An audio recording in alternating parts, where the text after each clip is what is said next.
It's not that the global left hasn't, since the inception of the left, been incredibly divisive. There was, after all, the great dispute between the USSR and the People's Republic of China, Yugoslavia, Albania. I mean, inside India itself, we've had great discussions and the left has been deeply divided. At least one of you was a JNU student. Half the time at the tea rooms, I'm not sure whether the two people who are fighting with each other, there's no right-wing person in the room. There are two factions of the left duking it out as if it's the end of the world at stake. We have a very acute sense of the crisis, of the capitalist crisis, of the imperialist crisis. We have a very good analysis. We have a general strategic orientation, which most people agree with. There are some differences, but most people agree with the general strategic orientation.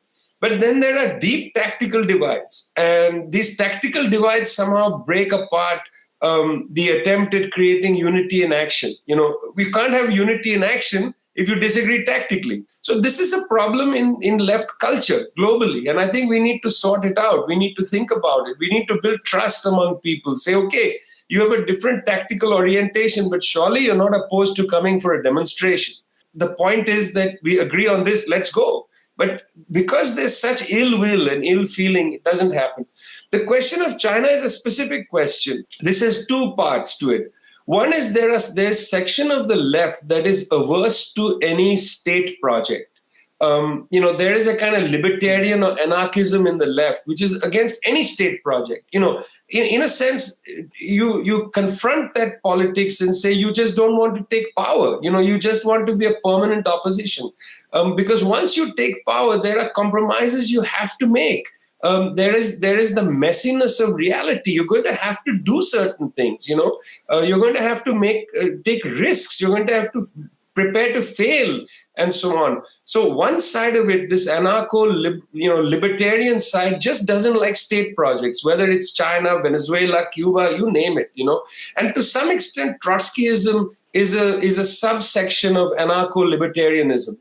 The Trotskyite position against state capitalism strikes me as very similar to the anarcho-libertarian position against any state. I mean, look, what are you going to build socialism upon? You're going to build it on capitalism. You're going to have to take the capitalist relations of production and transform them into socialist relations. This smear of state, Cuba is state capital. What do you expect the Cuban leadership to do? What do you expect the revolutionaries to do? To say, okay, listen, fellas, we're going to just have a clean slate and we're going to create perfection. It doesn't work like that.